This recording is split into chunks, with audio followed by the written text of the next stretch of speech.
Africa. Once we are united politically, we'll be having 3 million active soldiers. If you look at the size of each country now, while United States of America has got only 1.3 million soldiers, while China has got now 2.6 million soldiers. United Africa will be the country with the biggest military. The military expenditure of the whole Africa is almost equal to Russia and Germany. Is above France and England. With such capacity, we will then be able to stop any war, any terrorist attack within United Africa. We will live peaceful with our brothers of Europe, of China, of United States of America, because all of us are created by God Almighty. God is calling for election to create United Africa. The parliament of United Africa should be by languages. Africa got 2,000 languages.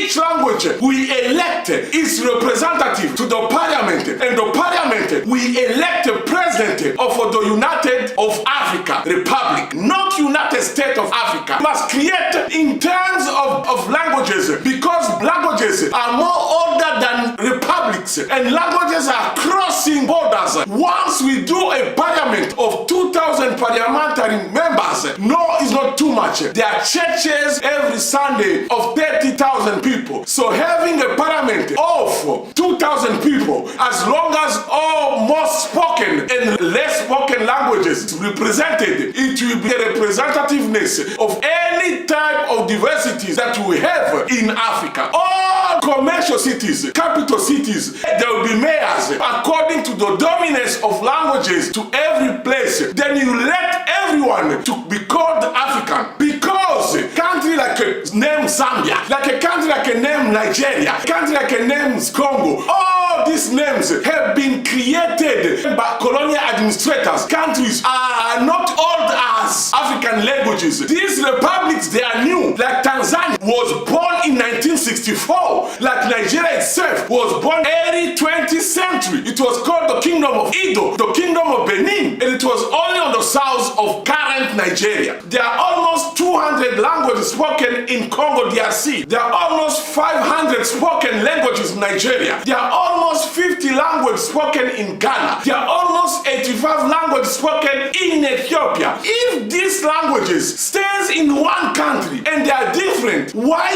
not they cannot stay all over the same? Why that you can tolerate another one which is different to you nearby you? You cannot stay with another one. By focusing election according to the languages, it unites and strengthens the continent as a one entity more than using countries. God is calling you all 54 African presidents. Please hear me, Excellency, to urgently meet at the African Union and create continental Pan-African taxes to each of 54 African countries, to goods and services and everything that is exchanged in terms of money. You will be able to collect every 7 to 10 years almost $500 billion to $1 trillion. Is it this possible? Yes, it is possible indeed. Remember, Nigeria created what is called Mandela tax from 1970 to 1994. That Mandela tax was to liberate Southern Africa against apartheid. Everyone who was working in the government, they did collect 2% on their salaries, and they managed to collect within those 2 decades almost $61 billion. While that moment, Nigerian GDP on 1990s was only $54 billion. But now it is almost $600 billion.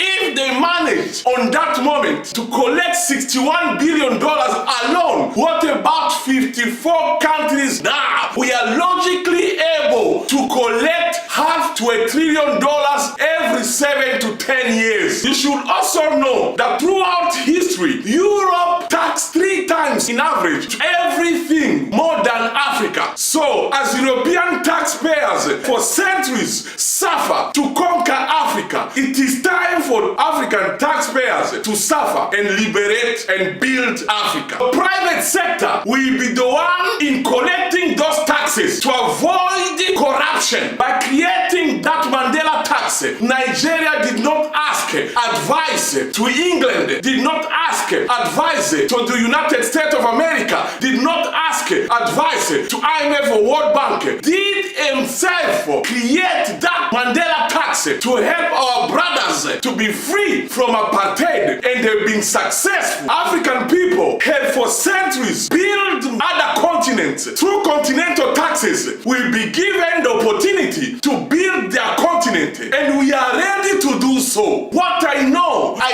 have sleepless years since September 2019 until now. The Lord calling me to tell you leaders, please excellencies, hear me. I don't know why it's urgent. Do not take this decision separately. Meet all together. Create continental taxes. You will be able to liberate us financially. And the Lord is insisting, build two continental infrastructures which are under Agenda 2063. Integrated high-speed railway which will connect all 54 capital cities, and the Grand Inga Dam which is capable to electrify all capital cities. And once it's done, you will continue to collect those taxes, adding to the shares of those infrastructures. You will be able to feed African Development Bank to almost $1 trillion of capital, and it will become the IMF of Africa, it will become the World Bank of Africa, it will become the ISBN of Africa, it will become the Exim Bank of Africa.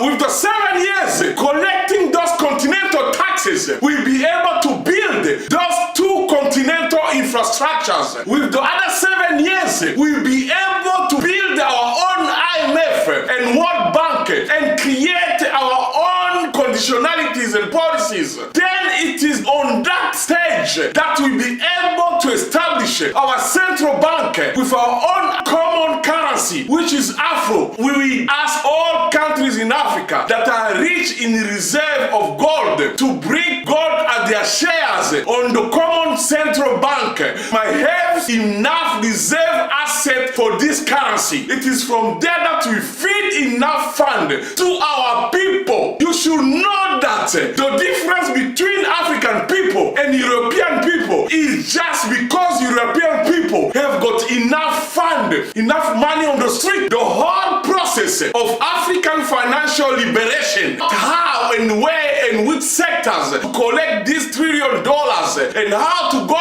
about it efficiently is written on this book. I'm the author. The title of the book is Africa, the Rising Economic Power. It is not my book. It's a God-given plan. It is available on Amazon in English and French. And if you want to get it, the link is below this video. You will know much more in detail. A call to all African people. A call to all Pan-Africanists. A call to especially African diaspora worldwide. We are calling you to join our movement, which is in South Africa. It is composed by few African diaspora. We are calling you without discrimination to join us, to go to every single African Union General Assembly at the door and to impose this process to happen. No money will be asked from you. You will buy your own ticket by yourself. You will book your own hotel. All what is needed is your physical presence, that we might help our president. On this generation, we have good presidents, but they are in jail. We don't help them as Pan-Africanists, as activists. We have to help them to help us. They are ready to act. We just gonna insist the total financial liberation of Africa. African population is about to double. If we don't liberate ourselves financially, we just gonna eat each other. I'm sorry about this strong word, but if we manage and create our own World Bank, God is saying, go into your people. It's the same money. You will be free financially. He will support you. God is saying he's the one who protected you from slavery, using William Wilberforce to fight against slavery. Otherwise, brothers and sisters, oh my goodness, you could be slave as you speak now,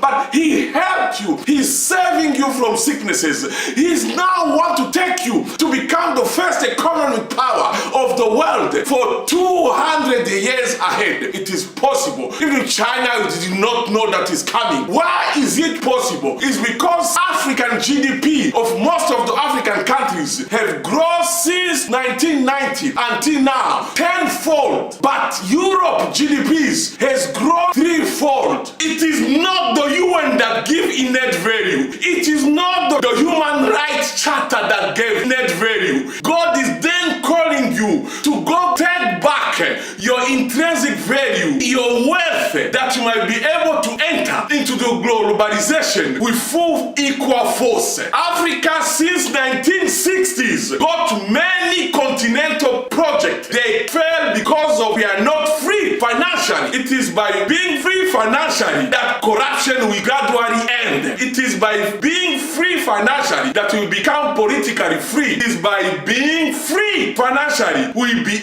able to exploit our minerals. We'll be able to feed our poor people with enough money and be able to exploit their creativity. It is by being free financially we gain our position at the UN Security Council. It is by being free financially we protect our president who are vulnerable of assassination every single day. God bless you.